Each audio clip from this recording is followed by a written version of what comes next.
Uh, again, uh, we want to rejoice, as the opening said, want to rejoice in the bargain that we have made with the law.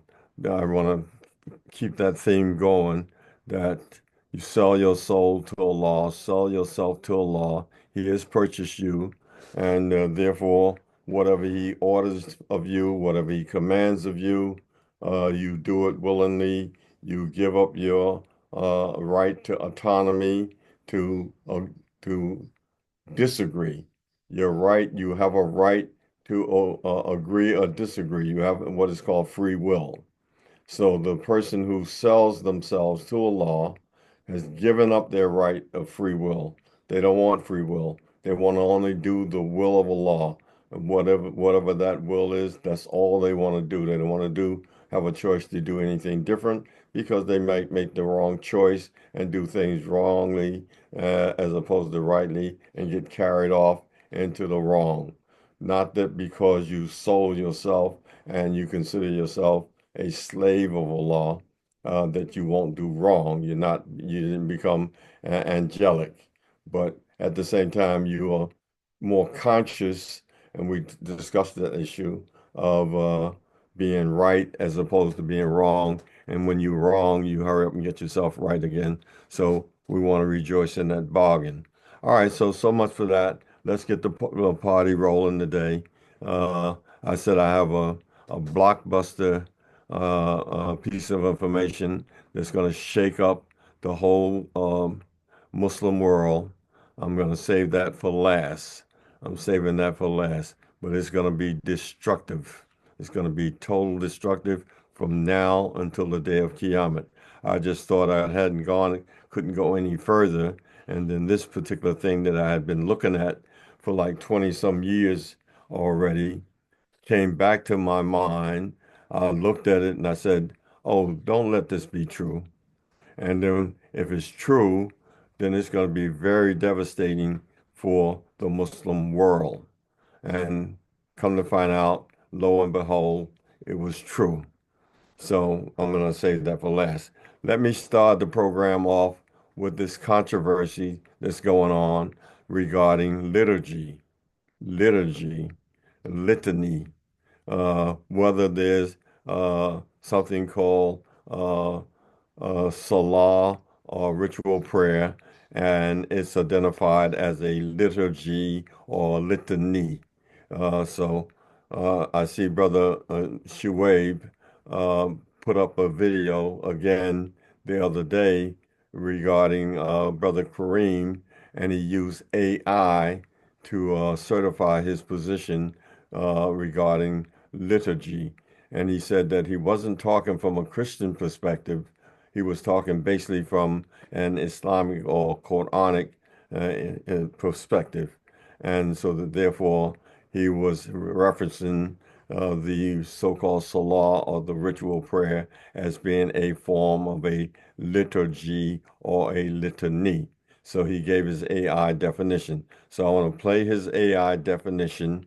Then I had already did mine. I did a new one recently, but I was reminded that you had already did this before. So I'll take the one that I did before and I'll put it next to his, and then leave it for the viewer to make the decision. I'm not about calling names and blaming and doing anything today. It's about facts, and you make the decision, use your intellect. This is where we're going to deal going forward on this channel. I'm not going to be name calling, especially my brother Shuaib, no more. Not doing that.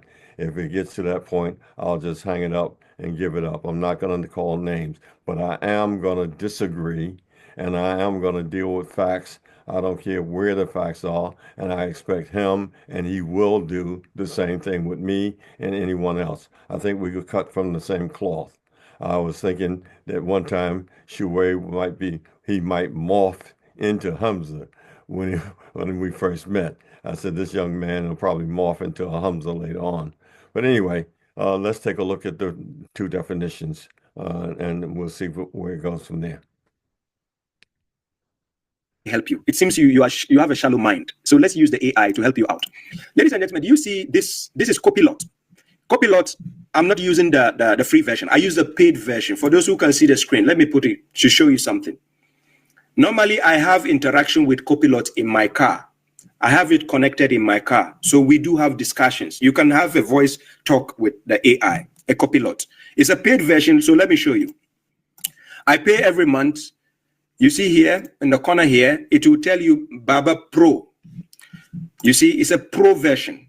And in a month, I pay about, it's like 24 euros in a month. Yeah. So when I sit in the car, we talk. That's co-pilot, sorry. We have a discussion. Do business better and bolder. It starts at Kelly Direct because our online MB in the car. So when we use this kind of advanced AI, it actually opens out your, how will I say, your lane of understanding to a broader concept, because the point is here. Somebody is saying it's not,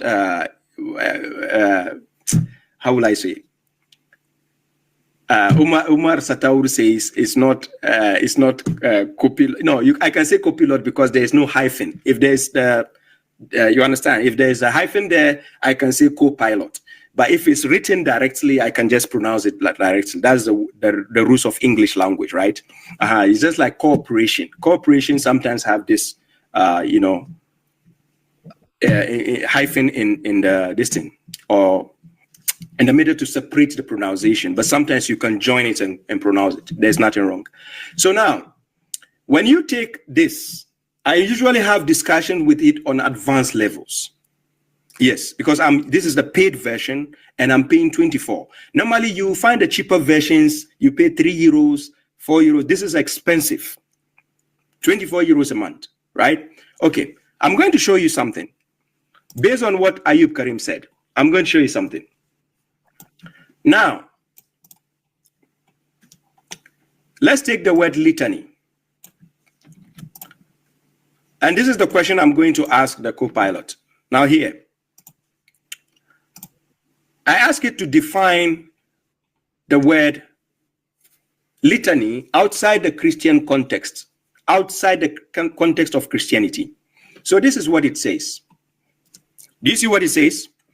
It says, sure. Outside of a Christian context, litany refers to a repetitive or long series of items, statements, or complaints, often delivered in a tedious or monotonous manner. For example, you might hear someone say she recited a litany of reasons for being late, which implies a long list of excuses or explanations. It can also be used more generally for any lengthy enumeration, whether spoken or written, without necessarily carrying a negative connotation. How is that for an eliminating explanation? Now, this is what the AI has to say. Now, you see the concept here outside the context of Christianity. This is the word. But then I'm going to show you where the word actually comes from. The word litany, where does it stem from? Because according to Ayub Karim, what he is failing to understand is, he thought when I use the word litany, I'm trying to put it in the lane of Christianity. So when he did the video, he just went on a rampage to start addressing the issue from a Christian perspective. If you have watched Ayub Karim's video, when he was attacking me, he was using the argument in the lane of a Christian argument, saying just because I use the word litany, so automatically it means for Christians. So now let's ask the AI. Look here, what the AI says concerning this. Just a second. Sorry, not this one. I want to put this one here. The question is here. I asked the AI, did the word litany exist before the Christian faith? The answer is yes. The word litany predates Christianity. Listen carefully. It originates from the Greek word litania, which means prayer, and then or supplication, and is derived from lite, meaning entreaty or supplication. This term was used in ancient Greek culture for prayers or petitions, often dedicated to their gods. This term. So it is the term I am using. It doesn't mean the term is exclusive. It is a term you can use to do for other things. Just like when we are talking and I say God. God. When a Christian says God, he has a concept of God in the head. When a Muslim says God, he has a different concept of God in the head. When a Jew says God, he has a different concept. When you mention any type of God anybody mention has a different concept in their own context. So if I say God and I'm a Muslim, the moment you know I'm a Muslim, I'm talking about Allah. Are you getting the logic here? So when a Muslim says litany, it is in the context of the Quran. I'm talking about prayer and supplication or entreaty and so on. I'm not talking about Christian litany, for God's sake. What is wrong with this guy, Ayub Karim? What is wrong with your logic? Are you a kid? Thank you, Umar Sataur. Are you a kid, for God's sake? So now you can see litany actually was there before even Christians took over the word. And they use it because you can borrow a word and use it. There's nothing wrong. You yourself, Ayub Karim, this is what you said. Litany means prayer and or supplication. Yes, that is true. So what is wrong with Baba Shaib using litany to translate? Did I say Christian litany in my translation? No. Okay, now let's go on.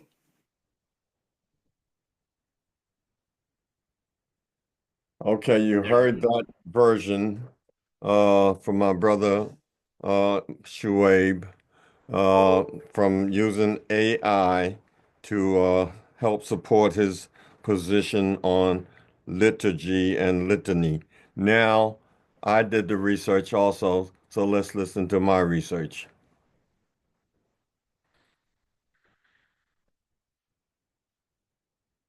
Okay, folks, I'm making this second portion of the video. I thought I just closed because I was reminded about the term litany, that I didn't discuss that. And actually, my argument about Ta'ala, Tawalla, Ta'ala, following closely, Udlu, that was part of the litany argument, showing that there's no litany meaning prayer, that there was no prayer.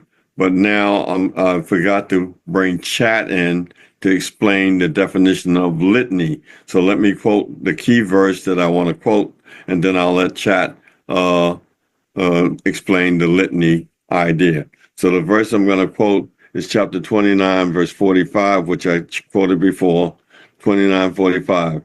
Recite that, and the word is utlu there, utlu.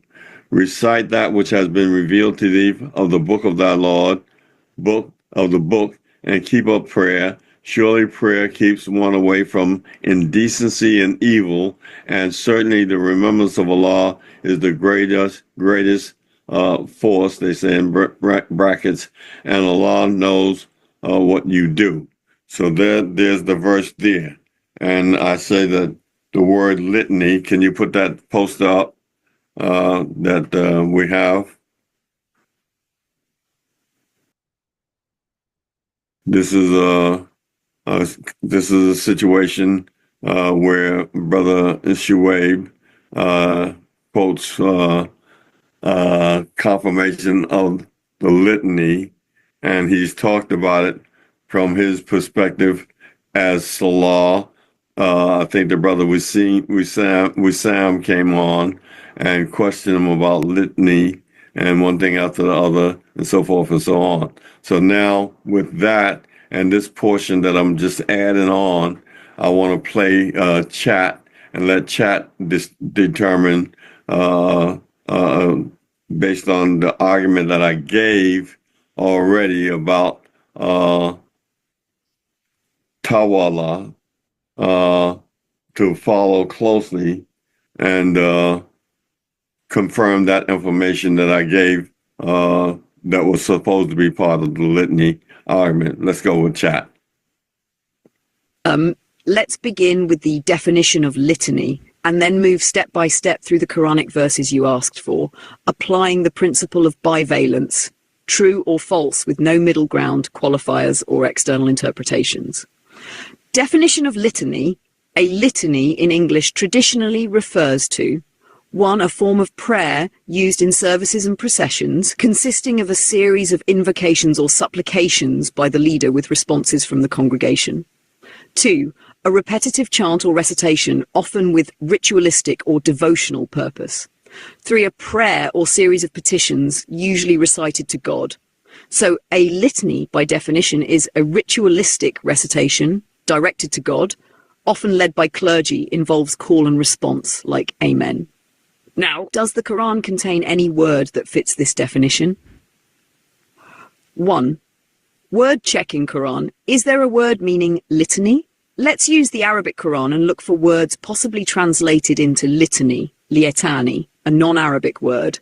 Words often associated with worship in traditional translation, commonly translated as prayer, but we've discussed this as not ritualized in the Quran. Du'a, supplication, call, request, not structured or liturgical. Dhikr, remembrance, often referring to the Quran itself, 21 to 15-9, recitation of the Quran to people. There is no word in the Quran that carries the concept of a ritualistic recitation directed to God with call and response structure, which is the essential meaning of litany. Bivalence conclusion, false. No Quranic Arabic word corresponds to litany in its full, proper English definition. Quranic verses. You cite A, Quran 17d6, وَقُرْآنًا فَرَقْنَاهُ لِتَقْرَأَهُ عَلَى النَّاسِ عَلَى مُكِثٍ وَنَزَّلْنَاهُ تَنزِيلًا. And it is a Quran which we have divided so that you might recite it to the people at intervals, and we sent it down gradually. The Quran is to be recited to the people, not to God. Quran 7, إِذَا قُرِئَ الْقُرْآنُ فَاسْتَمِعُوا لَهُ وَأَنصِتُوا لَعَلَّكُمْ تُرْحَمُونَ. And when the Quran is recited, listen to it and remain silent so that mercy may be shown to you. People are to listen when the Quran is recited. Again, it's not recited to God. C, Quran 75:16, لا تحرك به لسانك لتعجل به إن علينا جمعه وقرآنه فإذا قرأناه فاتبع قرآنه ثم إن علينا بيانه. Do not move your tongue with it to hasten it.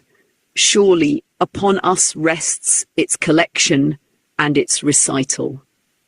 So when we recite it, follow its recital. Then upon us is the explanation of it. God recites the Quran to Muhammad, and Muhammad recites it to people. No mention of Muhammad reciting it to God. Quran 75:31-31, وَوَلَا صَلَّى وَلَكِنْ كَذَّبَ وَتَوَلَّى. But he did not confirm the truth, nor did he follow the command. Rather, he rejected and turned away. Commonly translated as did not believe nor pray, but salah here does not mean ritual prayer. There is no ritual defined in the Quran. The verse shows rejection, not failure to perform rituals. إنني أنا الله لا إله إلا أنا فاعبدني وأقم الصلاة لذكري. Surely I am Allah, there is no God but me, so serve me and establish the system for my remembrance. أقم الصلاة لذكري. Establish the connection system for my remembrance, not ritual litany, not reciting to God. Lidhikri, for my remembrance, not for me to hear. Judgment, principle of bivalence, statement. The word litany cannot refer to any Quranic action or command because no Quranic recitation is directed to God and there is no ritual recitation practice instructed in the Quran. Under bivalence, true.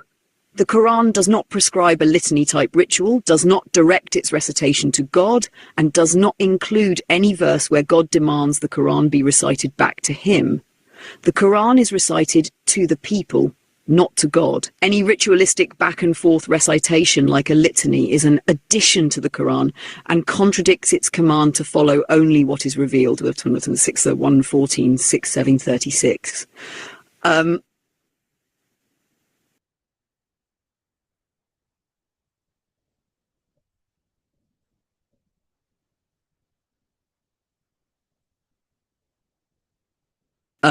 Got it, and thanks for the correction.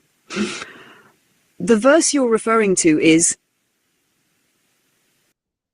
Quran 11, not قالوا يا شعيب أصلاتك تأمرك أن نترك ما يعبد آباؤنا أو أن نفعل في أموالنا ما نشاء إنك لأنت الحليم الرشيد.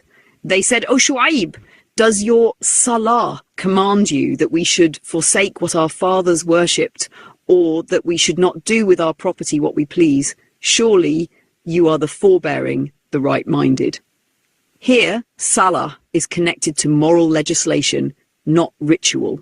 They mock Shu'aib's system of law and guidance, not a ritual prayer. Again, it confirms your position.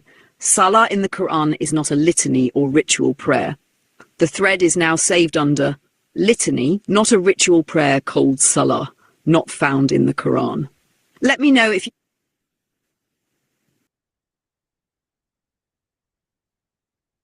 Okay, folks, there you have it. The word litany is never used for reciting any type of salah or prayer at all in the Quran. No such thing. So anybody who says that salah translates as litany are terribly mistaken. Now, I did this short clip because I was reminded that I didn't deal with it before, which in fact the Iyakana argument that I was doing, all of that was part of the Tala, all of that was part of this litany argument. I just forgot and went into question and answer after that and then put chat behind it to straighten out the litany thing. So that being done, that was something else now you can look at and add to your investigative assignments. Again, Subhana Rabbika Rabbil Izzati Amma Yasifun wa Salamun ala Mursalin walhamdulillahi Rabbil Alameen. Okay. So much for that. You be the judge, the viewer, the listener, and do some further research on your own and make your own decision. And Allah will judge between us on the day of Qiyamah. Let's move on to the next point. The next point I want to bring up here, and I'm cutting some of this material short, and I'm going to use chat for everything I say to back it up, to give strength to it, because, I get in the comment section quite often, brother, you don't know Arabic, and you don't know the language of the Quran. Somebody was stupid enough to say, you don't know the language of the Quran. So I quoted to them chapter 14, verse 4, and chapter 41, verse 44, that the language of the Quran is any language that you speak. Whatever language you speak, that's the language of the Quran for you, the reciter, the reader, the addressee. So that's your language. Allah says no messenger except with the language of his people. Now let me move on. The next point I want to make is that there's no individual salah discussed in the Quran. No individual salah. And I'm going to quote to you from chapter 22, verse 41. Chapter 22, verse 41. There's nothing called an individual standing up by himself or herself and making salah. Excuse me, honey, I got to go in the room and make salah. I'm late, and then I'll sit down to dinner or whatever. There's no individual salah. Salah must be done in a group, and it's not prayer. That's number one. It's not a prayer, but it's not done individual. You must have a legislative power. You must be in authority in a state, in a society where you can implement the commands of Allah, so that therefore Salah can be done. So let's take a look at that. Chapter 22, verses 41. There it says, those who, if we establish them in the land, those who, if we establish them in the land, this is a condition for your salah. If we establish you in the land, meaning you got control now, you're in power in a society, that you will keep up the prayer and pay the poor rate and enjoin good and forbid evil, and Allah is the end of all affairs.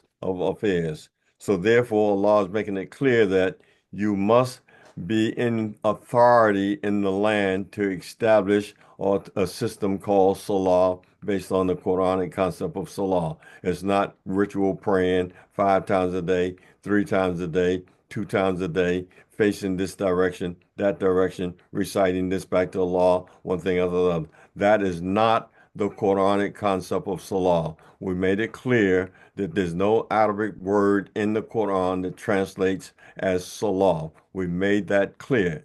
All you got to do now is on your own, go and look and find out what word in the Quran translates as prayer, and then see if Allah uses the same word regarding himself. If he does, then you have a big problem. There's no such word. There's no such demonstration or details for any type of a ritual prayer from A to Z, how to do it in the Quran. No, there's nothing. If you do it, you'll be making up your own version of it, and you'll do it your own way, and you can only do it by yourself. If you're in a group somewhere, you won't be able to do it. Now, I just noticed the other day, this brother, Muhammad, whatever his name is, I don't know, and I'm not going to ridicule him also. I was calling him names. I'm not calling him names either, but he's a companion of Baba Shuaib, and he was over in Mecca or Medina somewhere, and he was talking about the Salah. It seems that his idea of Salah is a bit different from Brother Shuaib's idea of Salah, but that's between them. It is what it is. You're reading the same Quran, you're reading the same verses of the Quran, and yet you're coming up with totally different and contradictory concepts of this so-called ritual prayer. So now, with having read that verse, let's let chat talk about this individual salah for a minute.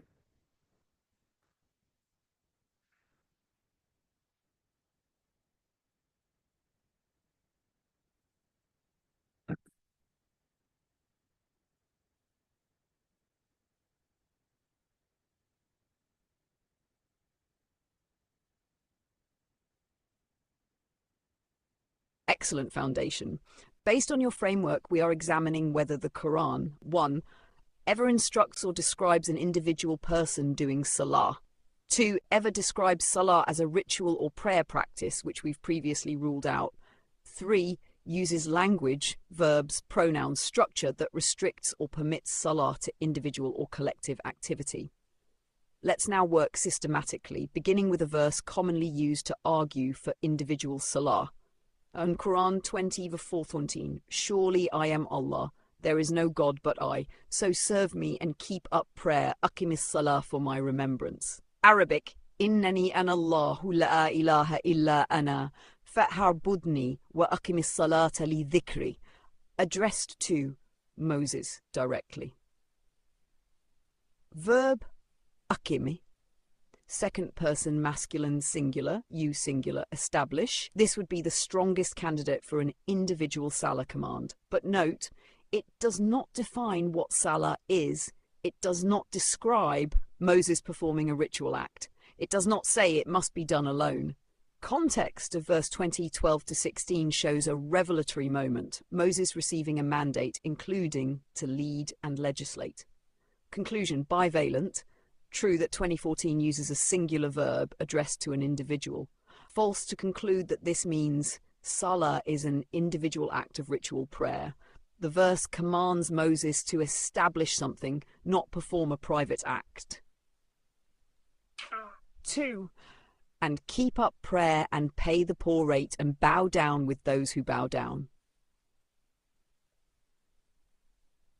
Arabic, وَأَقِيمُوا الصَّلَاةَ وَآتُوا الزَّكَاةَ وَارْكَعُوا مَعَ الرَّاكِعِينَ. Verbs.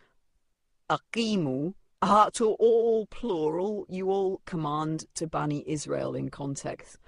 Ends with bow down with those who bow down, explicitly collective. Conclusion, bivalent. False that this refers to individual salah. True that the command is collective. True that salah is connected with societal legal duties akat and collective coordination, rapport with others.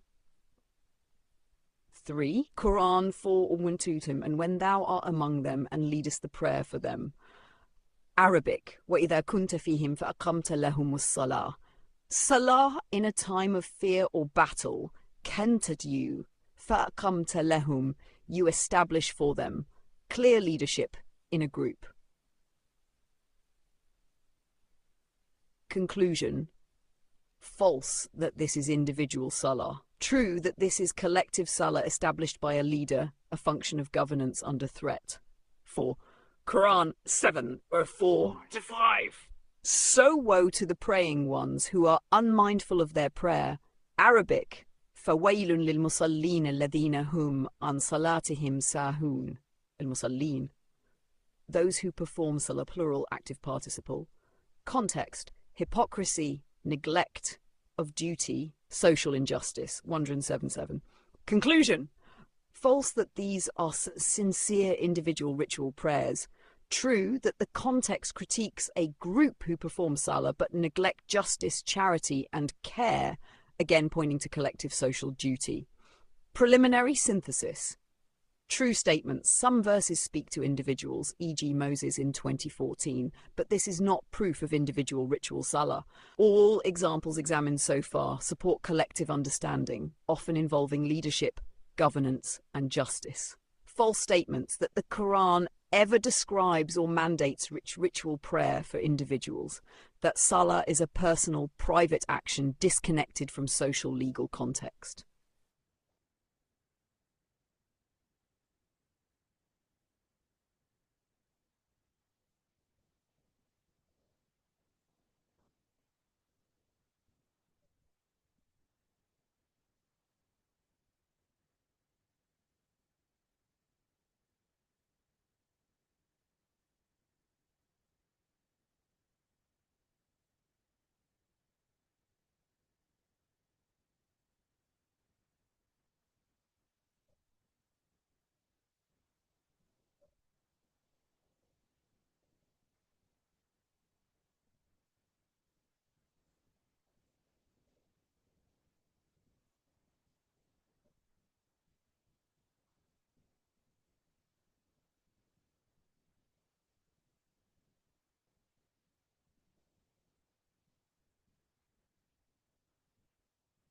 One second, folks.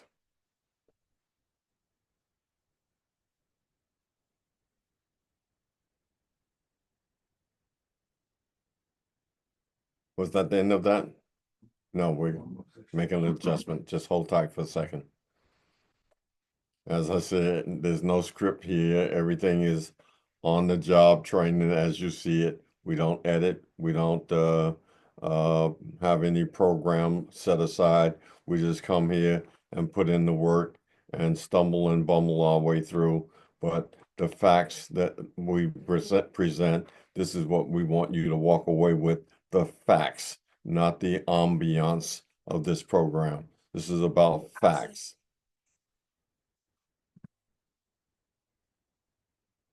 You research and you double check the facts.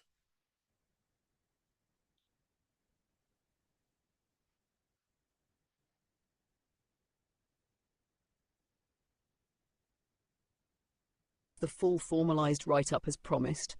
No mandate for individual or collective ritual salah in the Quran. Objective, this research determines under the principle of bivalence, true or false, whether the Quran mandates or describes salah as a ritual prayer, either performed individually or collectively. The methodology adheres strictly to the Arabic Quranic text, Muhammad Ali's Arabic English translation quoted verbatim, Arabic English lexicons, e.g. Lane's lexicon, Lisan al-Arab as needed, no tafsir, hadith or second source literature. Foundational premises 1. No word in the Quran translates to prayer. Words like salah and dua, functional terms applied both to Allah and creation, disproving the notion that the Quran prescribes ritual prayer. 2. Salah is defined in Quran 75:31-32 as, but he accepted not the truth, nor did he keep up prayer, salah, but rejected the truth and turned away. This reveals salah as turning toward and following closely, not a ritual act.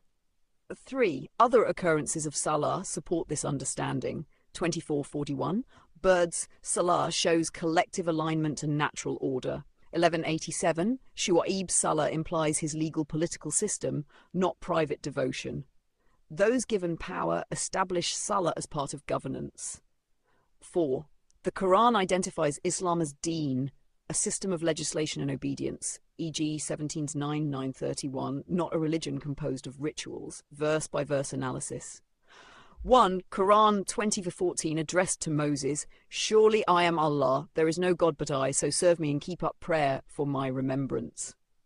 Innani ana Allah, la ilaha illa ana, fa'abudni wa aqimis salata li dhikri. The verb aqim, establish, is second person masculine singular, directed at Moses.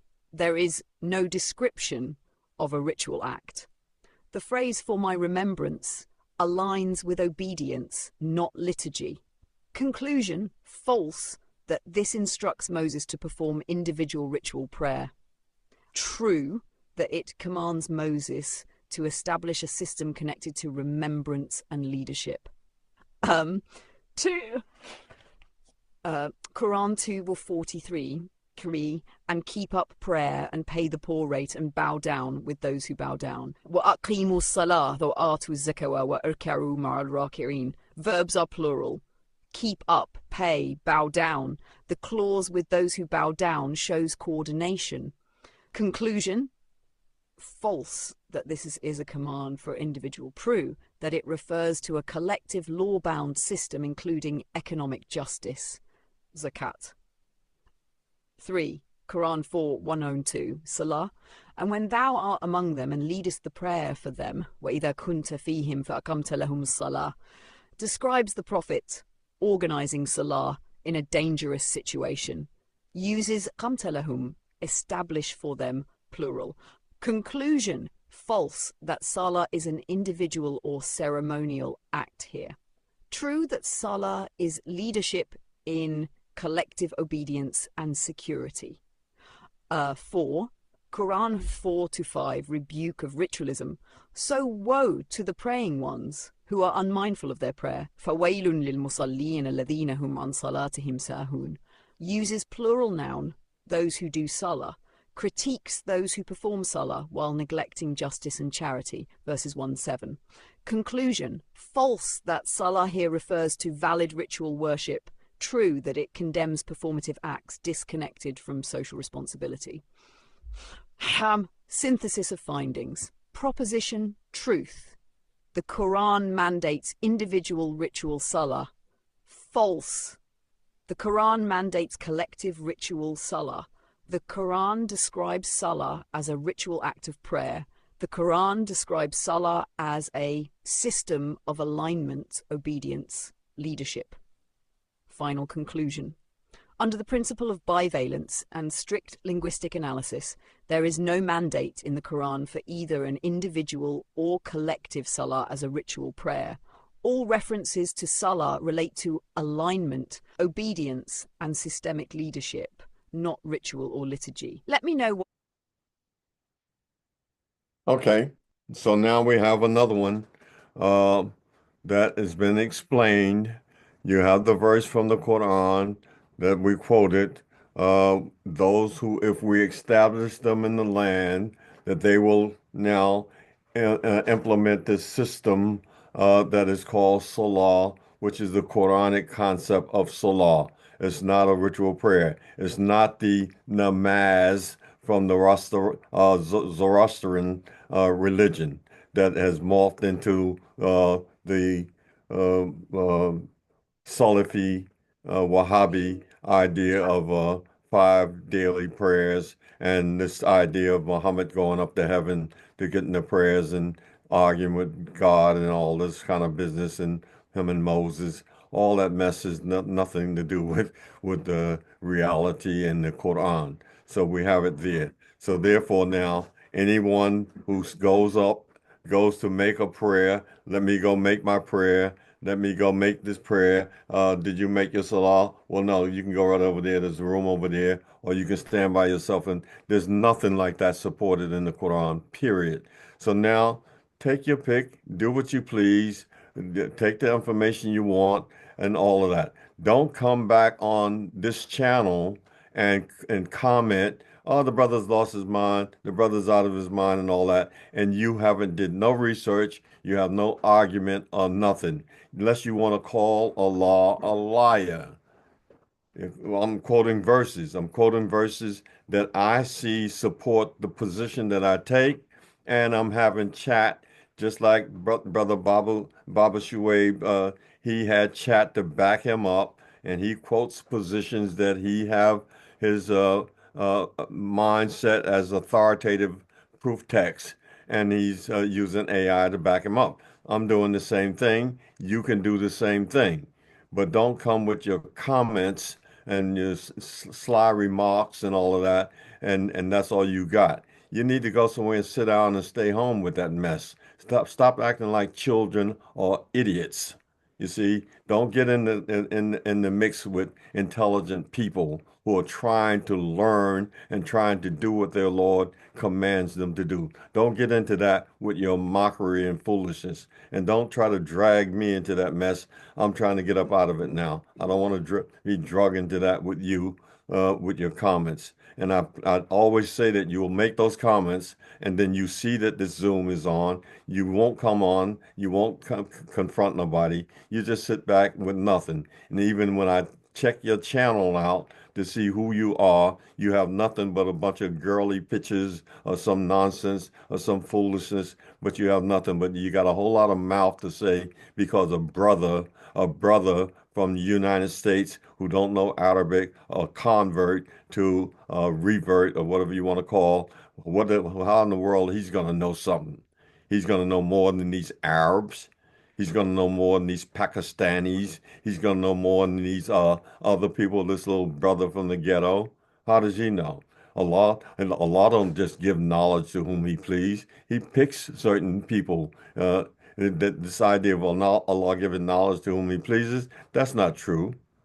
He picks certain people who have education, who have degrees, who go to universities, who have big beards, and who are on the certain madhabs and all of that. Those are the people we like. You call Allah a liar, so back off with that. All right, so much for that. Now, the next point I want to deal with here is to clear up some more stuff on this issue of Jesus having a father. I'm not going into in no deep way. It's just one point I want to bring up, and because Brother Shuaib and myself, when we do decide on having some dialogue or discussion or debate, however we agree that we want to do it, I'm going to be open to any format he wants. It doesn't matter with me. I would prefer him have had something that I could investigate to see beforehand that he made a mistake here, or he said this here, or he said that there. But I think I'm well enough equipped to do it on the fly. I can do it as we run. I'm very uh,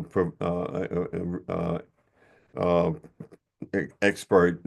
I consider myself an expert in this field of this idea of biparental procreation. So I've been at it for a long time. I can discuss this matter from the Quran, especially an expert in terms of whether or not Jesus had a father based on Quranic texts. I consider myself an expert in that field. So I don't think I'll be thrown off by anything like that. But let me just clear up this one thing here. And that was in chapter 6, verse 88, and where we're talking, but it starts around verse 84, where it talks about the 18 prophets and their descendants and so forth. And you remember last week, I dropped this bomb. I dropped this bomb that all the prophets had wives and children. I dropped that, ain't nobody came back and said, no, they didn't, and proved that wrong or nothing like that. All the prophets had wives and children. I did that. I said that, and it was out there, and it's out there now for anybody from any university, any mufti, any group of scholars, or anybody.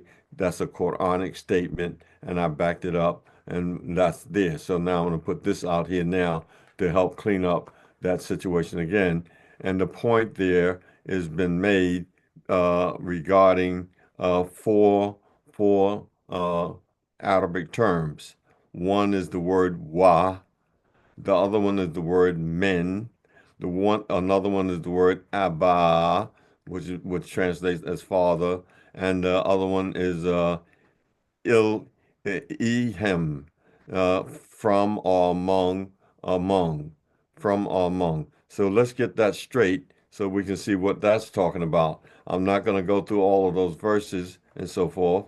I'm not going to argue this case again. I just want to straighten out those points, and then we can move on to something else. So let's let chat tell us a little information about that.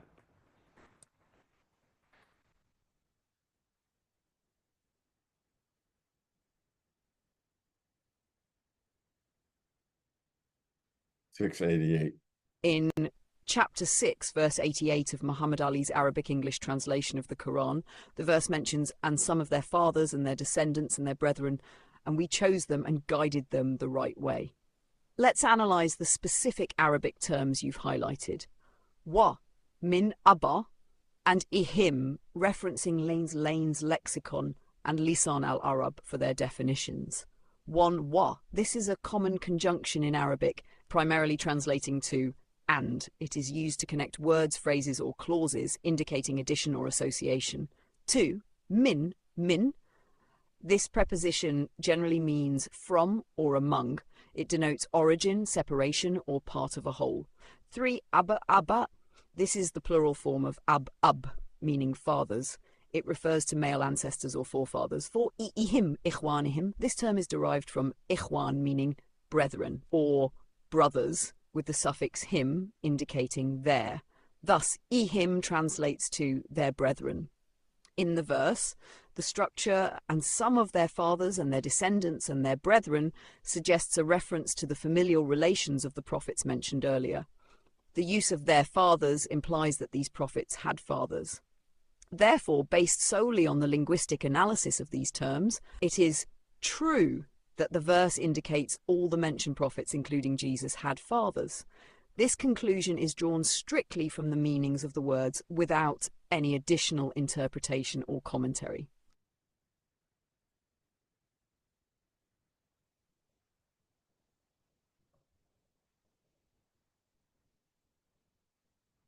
Based strictly on the Arabic grammar and the principle of bivalence, true or false, with no speculation, no qualifiers, no modifiers, no tafsir, no hadith, and no appeals to scholars, the answer is false. No Arabic linguist can make a valid grammatical argument that excludes Jesus from being among those prophets who had 1. Fathers aba'hum, 2. Descendants dhurriyatihim, brethren, ikhwanihim. Why? Because in Quran 6, 83 to 88, Allah explicitly names 18 individuals, including Jesus, Isa in verse 85, and Zacharias and John and Jesus and Elias, each one was of the righteous. Then in verse 87 to 88, and of their fathers and their descendants and their brethren, and we chose them and guided them. The pronoun their in all those terms, their fathers, aba'ahum, their descendants, dhurriyatihim, their brethren, applies equally to all 18 prophets just named, including Jesus, with no grammatical exception or exclusion in the Arabic text. Therefore, under the principle of bivalence, true or false, can Jesus be excluded grammatically from those who had fathers and descendants based on Quran 688? False. There is no linguistic basis in the Arabic for excluding him. Any claim that does so is external to the Quran and violates the principle of relying solely on the revealed language. Okay, so here we have another one. It seems like we're just batting 100 all the time. I'm giving you the verses, giving you the argument, and chat. I'm not asking chat to define anything. I'm telling chat what the Quran says, and chat, do you have any reason to disagree with what the Quran says? And chat says no. I'm not asking chat to chat, tell me what this means. If I might as well do that, if I'm going to do that, I might as well go and ask Imam Bukhari, or Ibn Kathir, or Tafsir of so and so and so. I might as well ask them if I'm going to ask questions I don't know the answer to. No, I'm telling chat what the Quran says, and since chat is a superior type of intelligence now that seems to be getting better and better, and so that therefore I'm asking chat based on the information that you have, uh, is what the Quran saying correct or wrong? And of course, chat is not going to say the Quran is wrong. How in the world, who cares about chat when chat says the Quran is wrong? It must say it's right. But all you have to do is know what's right yourself. If you don't know what's right yourself and you ask a question to chat, well, then you're going to get the wrong answer. Chat is just going to lead you around with any kind of foolishness that it has in this memory bank.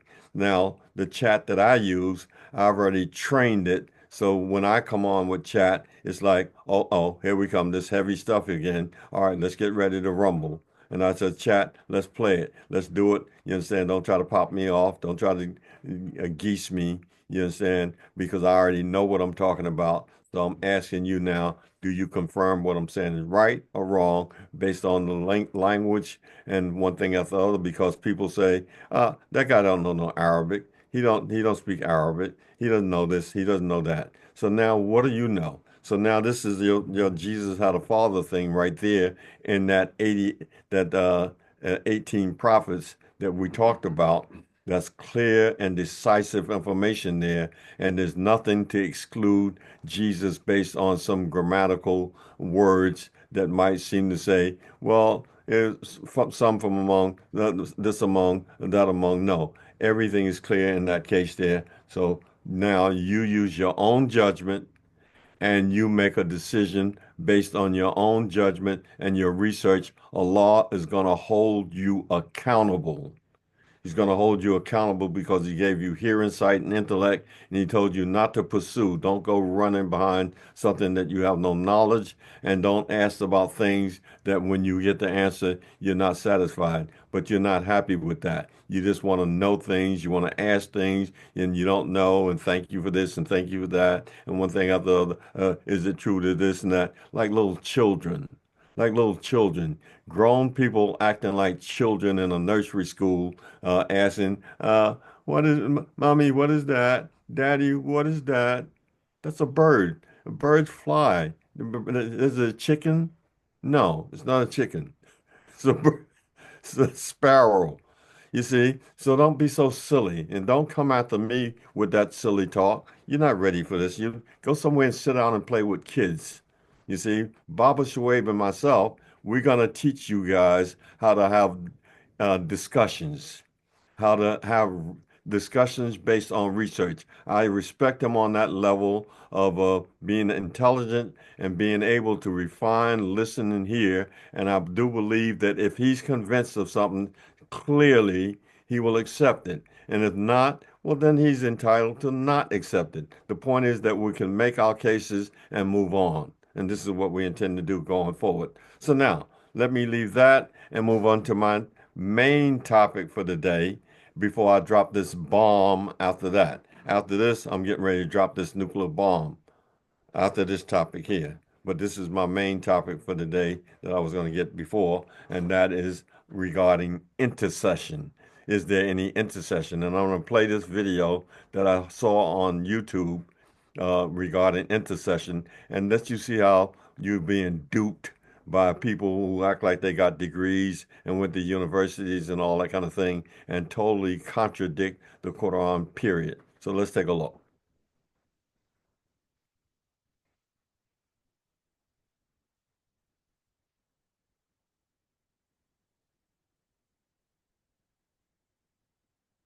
Can I intercede for anyone in the Day of Judgment? Al-Maghrib Institute presents Q&A with Sheikh Walid Basuni.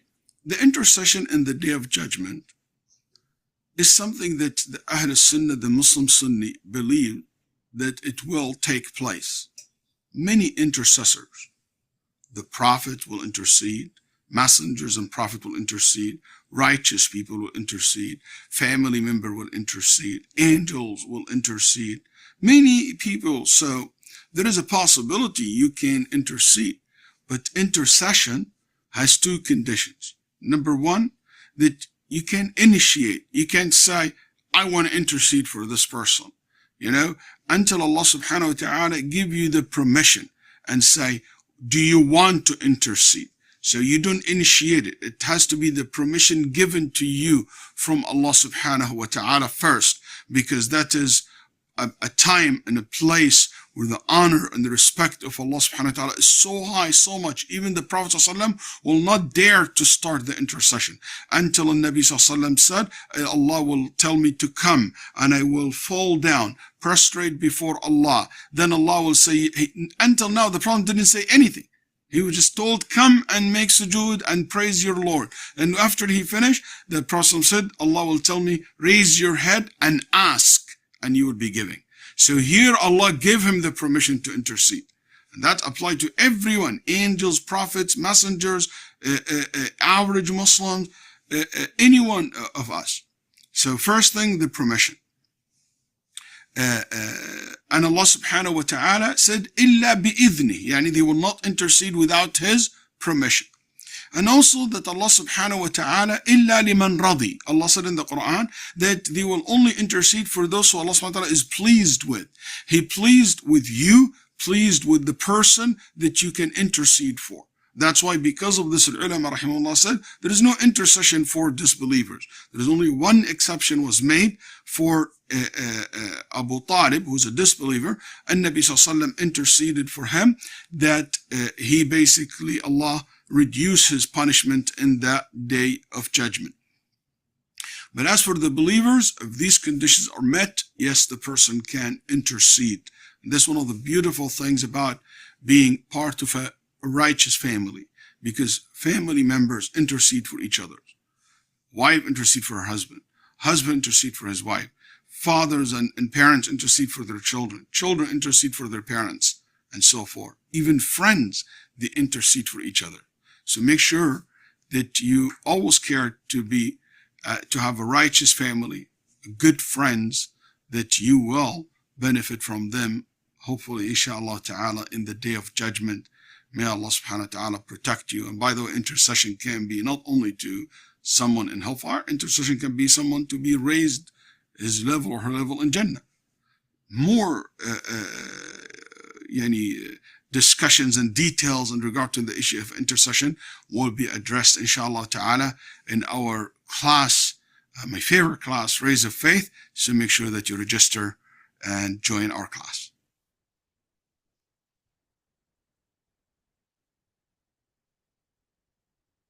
Okay, there we have it. That video, I'm using it just for instructive purposes to show you that now that was a Q&A session, and he riffled and raffled on about who could intercede? Parents, children, friends, relatives, who are anybody just come just into excuse me, who's that? Oh, that's the brother you used to run with. You know, y'all were selling dope together. Yeah, and then you became Muslim and he kept right on selling dope and he died and said, "Oh Allah, please, don't put him in hell. Let me intercede for him." Well, he's a dope dealer. Well, yeah, but you know, this is my boy, my homeboy. All right, so go to paradise. What kind of nonsense is that? You can intercede for your friend. So now let's look at some verses of the Quran regarding this issue. I got about 11 verses from the Quran because this is important, and I want you to make sure that you get this right because people are thinking that they're going to die and something's going to intervene and intercede for them. The recitation of the Quran, because they recited a lot of Quran, the Quran is going to could come up and intercede for them. The Quran is going to come and say, Ya Allah, on the Quran, that brother recited me. He recited me. Did he do what I told you? No, but he recited. He had the good tajweed, and his voice was melodious, and everybody, mashallah. So let him go to paradise. He didn't do what you told him, but let him go because he recited the Quran nicely. No, nothing like that. So let's start. The first verse we're going to look at is chapter 53, verse 26. It starts, and how many angels? 26. And how many angels are there in the heavens whose intercession avails naught, except after Allah gives permission to whom he pleases and chooses? Let me read it again. And how many angels are there in the heavens whose intercession avails naught, except as Allah pleases and gives permission to whom he pleases and chooses? So that's number one. Number two, chapter 7, verses 52 to 53 starts, and certainly. And certainly we have brought them a book which we make clear with knowledge, a guidance and a mercy for people who believe. Do they wait for aught but its final sequel? On the day when its final sequel comes, those who neglected it before will say, Indeed, the messengers of our Lord brought the truth. Are there any intercessors on our behalf so that they should intercede for us? Or if there's no intercessors, or could we be sent back so that we should do deeds other than those which we did? Indeed, they have lost their souls, and that which they forged have failed them. And don't forget, as I said many times, wherever you see the word forged in the Quran, it's usually related to hadith that they forge. And in many cases, it's a forged saying or a forged something attributed to Allah. So therefore, we have that verse. Number three, 26:100 starts with so we have 26:100.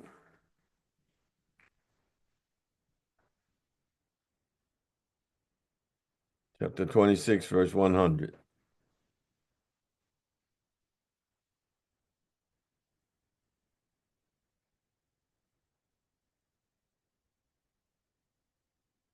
So there is going to be, let's read the verse before it.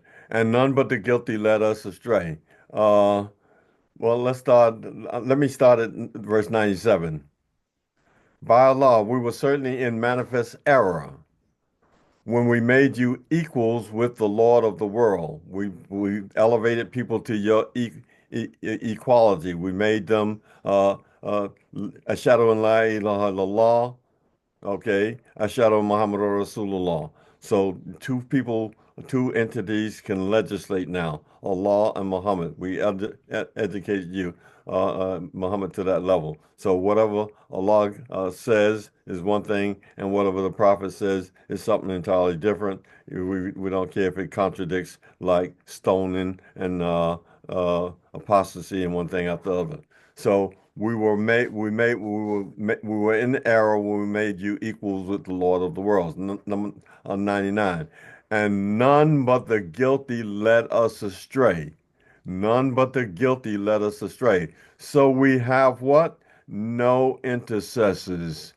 We have no intercessors, nor a friend, a true friend, nor a true friend. So you don't have no friend to intercede. Nobody's going to intercede for you there. All right, the next one is going to be chapter 20, verse 108 and 109 on that day. 20, 108, and 109. I'm saying on that day and all of that because sometimes the verses might be different and I end up quoting the wrong verse. So I give myself a little head start here with those verses. 20, 108, 109. On that day, they will follow the inviter, in whom is no crookedness, and their voices are low before the beneficent God, so that thou hearest naught but a soft sound. 109. On that day, what? On that day, what?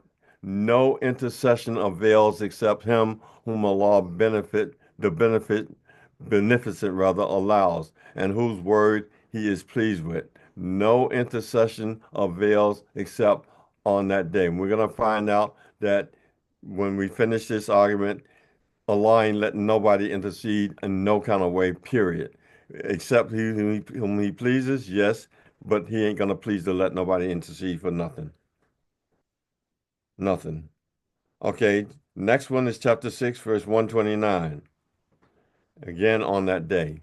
6, 129.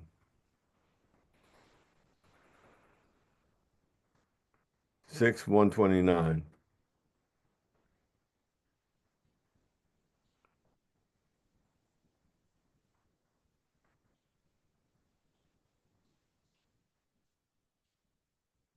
Chapter 6, verse 129. Looks like 128 there.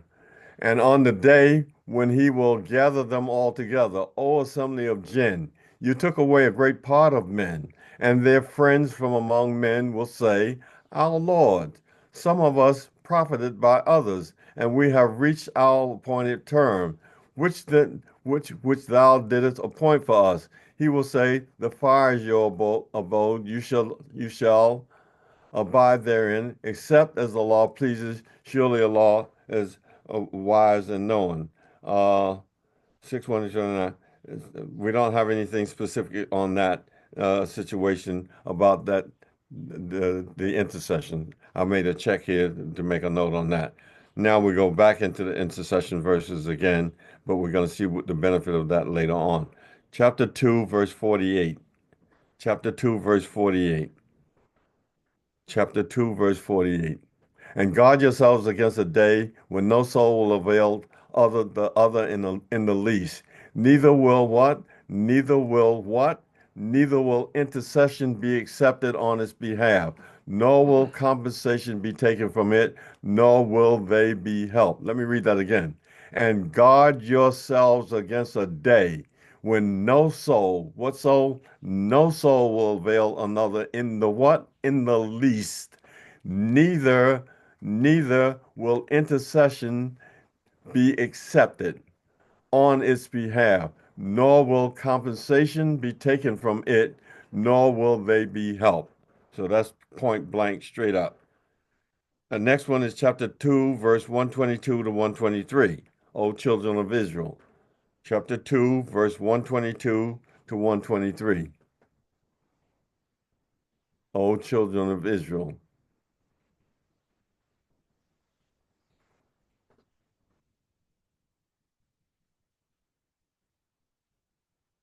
O children of Israel, call to mind my favor which I bestowed on you, and that I made you excel the nations.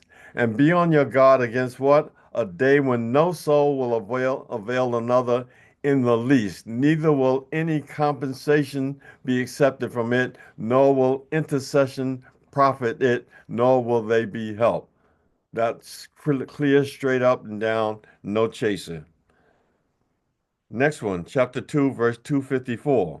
All that stuff the brother was just talking about, all these intercession. The Quran ain't supporting none of that. Chapter 2, verse 254. Is that what we said? 2:54? Yeah, okay, good. O children of Israel. Oh no, I'm sorry. Oh, you believe. Okay. Oh, you believe. Spend out of what we have given you before the day comes in which there is no bargaining, no what? Friendship, no what?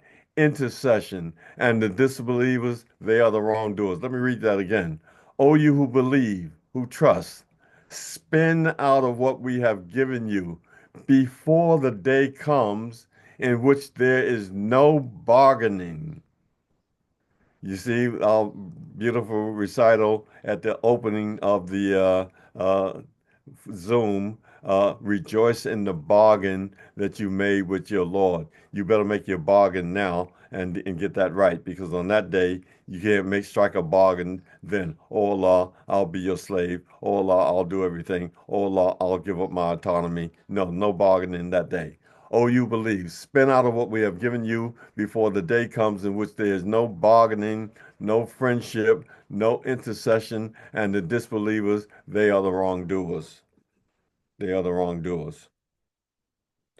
The next one, 39, 42 to 46. And I'm going to focus on verse 44.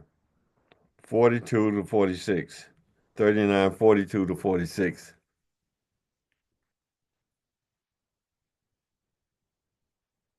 Allah takes men's souls at the time of their death, and those that die not during their sleep.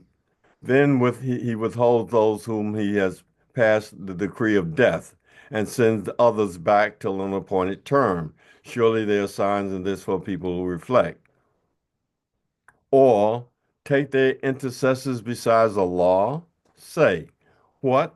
Even though they control naught, nor do they understand, say, Allah's is the intercession, what? Altogether. Let me repeat. Say, Allah, let me repeat 43. Or take their intercessors besides Allah. You got intercessors besides Allah, your family, your friends, the Quran, your mother, your uncle, and all this that the guy named in his speech. You got all those people besides Allah. What? Even though they control naught, nor do they understand. Say, Allah's is but what belongs to Allah. Allah's is the intercession altogether. His is the kingdom of.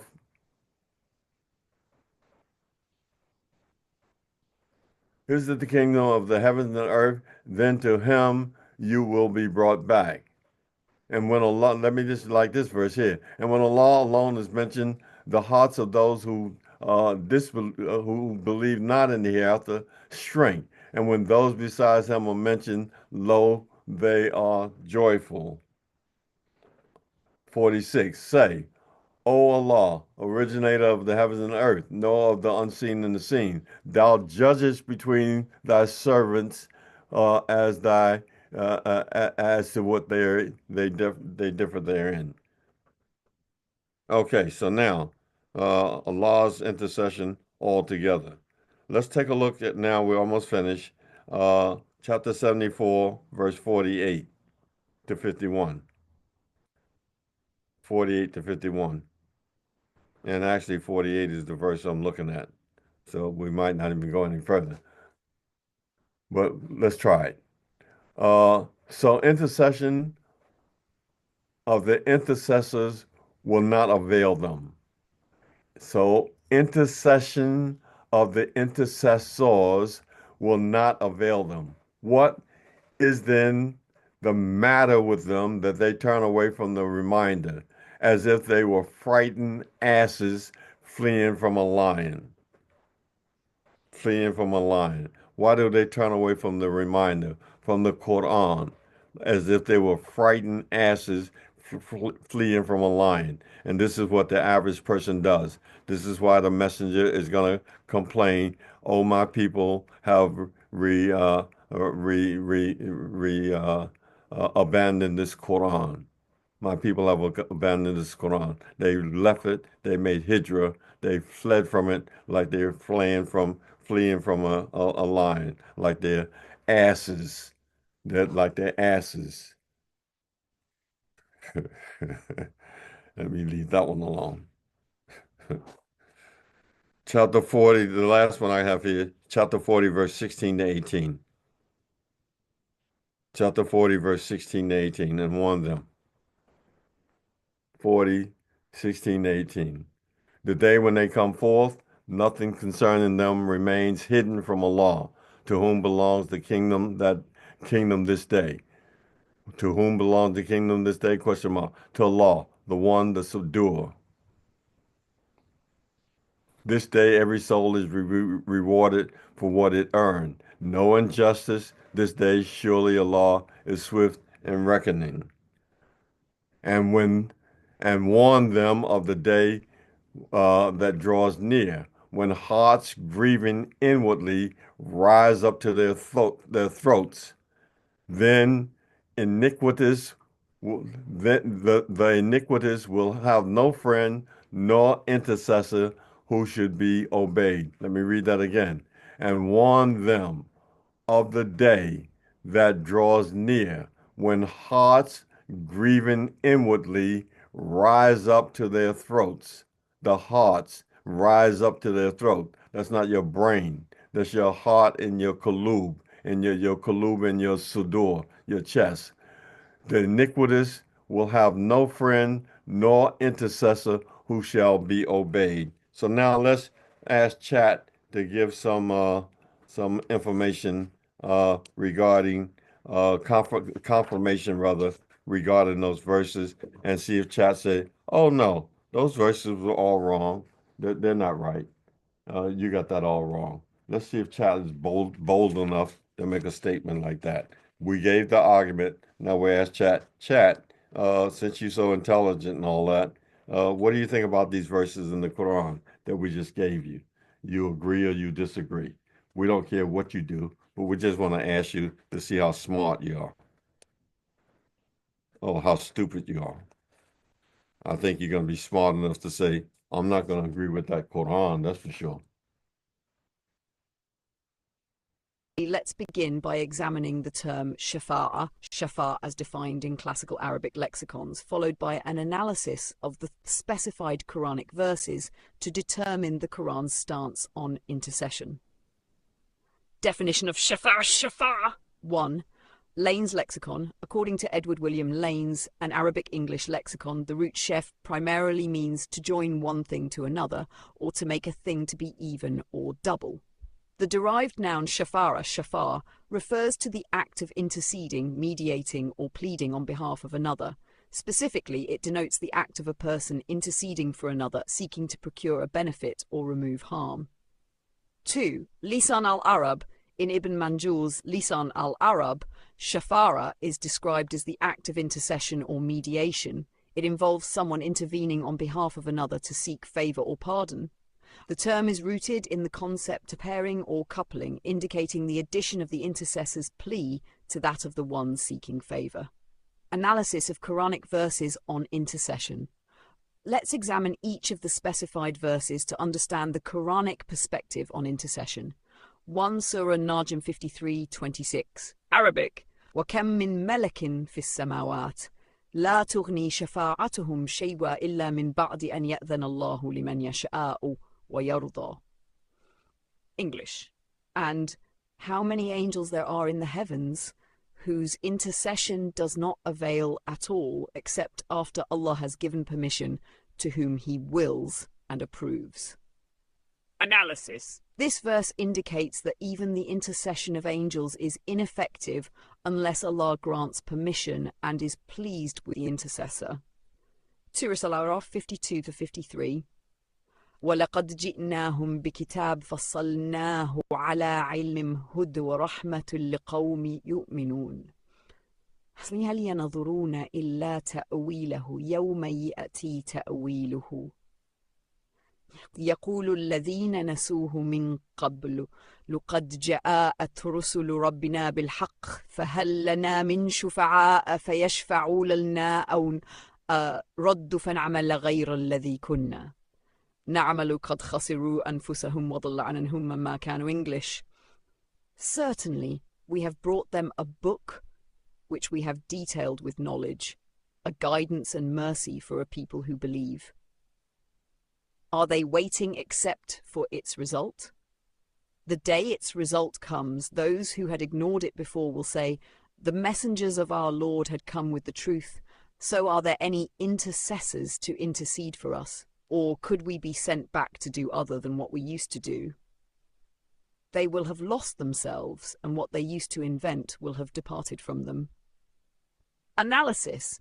This passage highlights the regret of those who denied the message, realizing too late that they have no intercessors to aid them.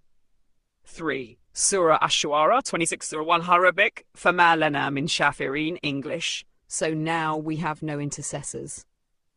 This verse reflects the despair of disbelievers on the day of judgment, acknowledging the absence of any intercessors for them. For Surah 20, 108 to 109, Arabic. يومئذ يتبعون الداعي لا عوج له وخشعت الأصوات للرحمن فلا تسمع إلا همس يومئذ لا تنفع الشفاعة إلا من أذن له الرحمن ورضي له قولا. English. On that day they will follow the caller with no deviation therefrom, and all voices will be hushed for the most merciful, so you will not hear except a whisper. That day no intercession will benefit except the one to whom the most merciful has given permission and has accepted his word. Analysis. Intercession is only possible with Allah's permission and acceptance. 5. Surah Al-An.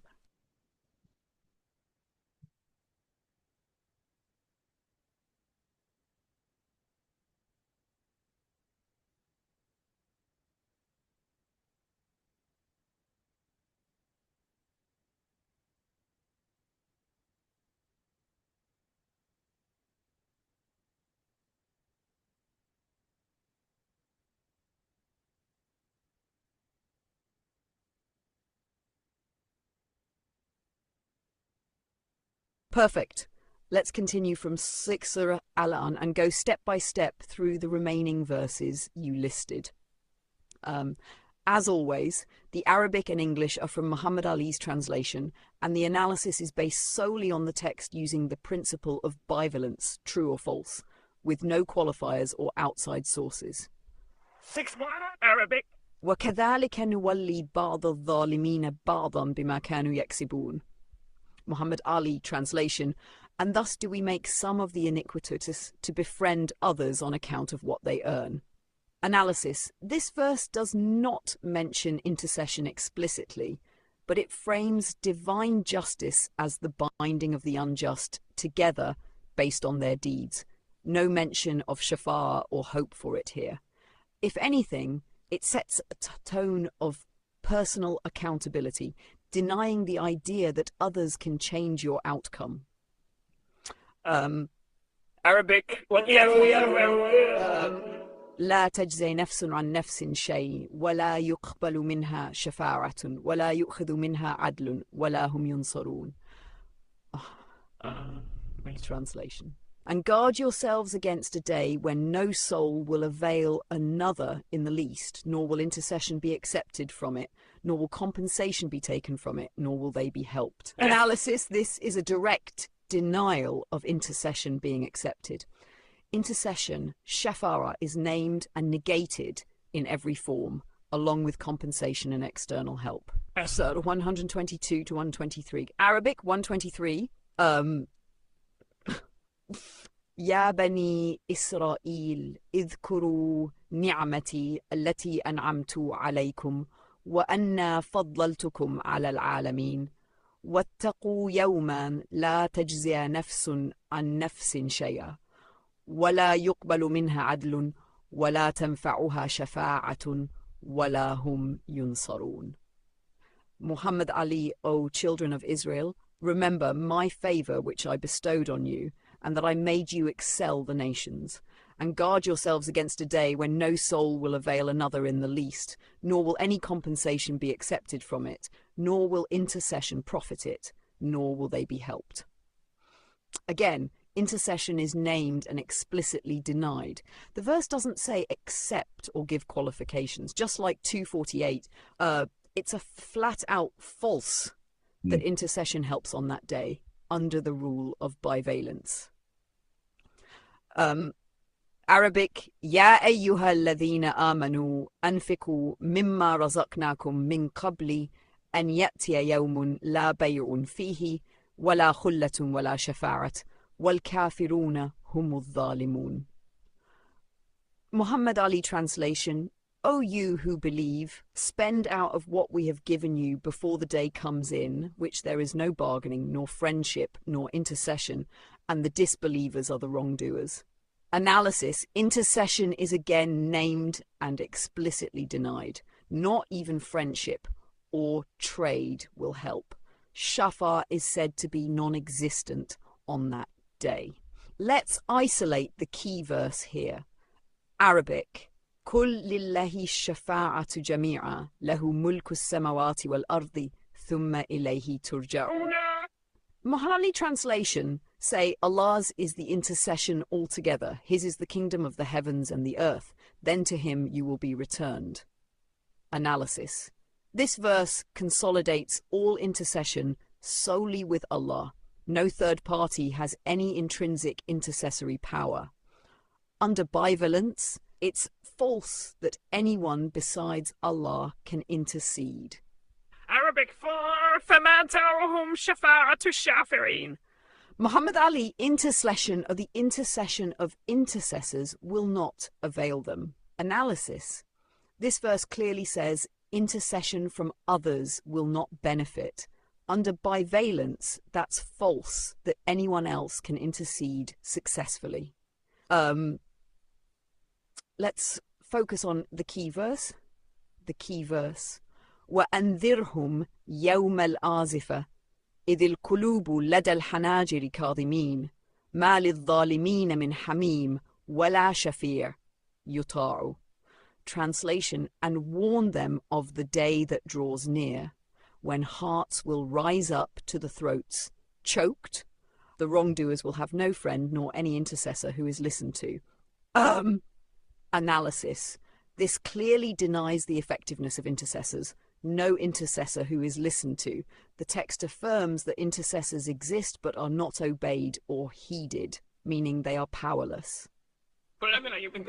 True or false? Based solely on the Arabic text and Muhammad Ali's translation, no verse affirms that any person or being can intercede for another on the Day of Judgment. Many verses deny intercession altogether. 248, 223, 2054, 74, 48. A few verses, 53:26 is 2109, 30:44, allow that intercession could exist only if Allah explicitly permits and accepts it, but never identifies anyone who is accepted.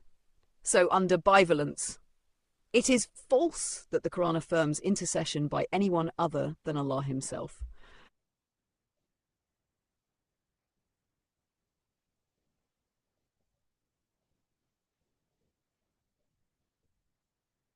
Yes, it is true, based on the analysis we've done using only the Quran's Arabic text and Muhammad Ali's translation, the Quran consistently denies the concept of sanctioned intercession by any being other than Allah himself.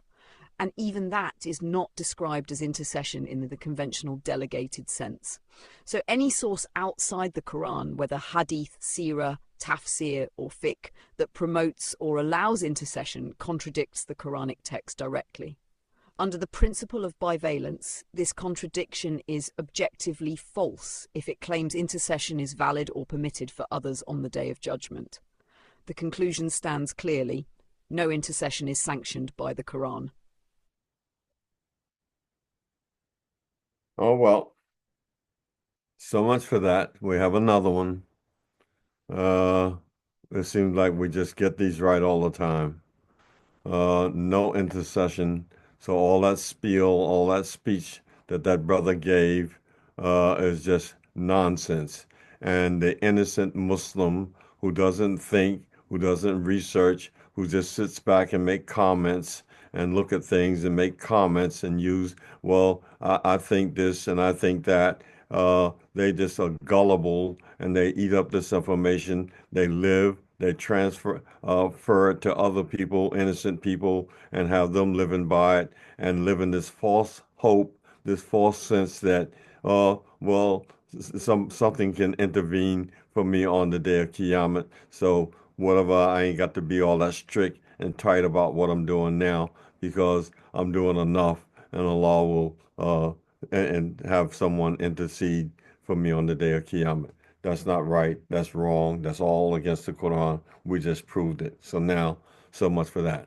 So now I'm going to stop this video here now and start a new video with this bomb I'm getting ready to drop. It deserves its own video. So I'm going to stop. And for how long it's going to take us, maybe 1 minute or something, and don't nobody go nowhere. I'm going to reinstitute a new program for this nuclear weapon that I'm getting ready to release now. So make sure you get your nuclear glasses on so you don't get burned by the flash from it, and stay a distance, but don't go nowhere, but stay a distance.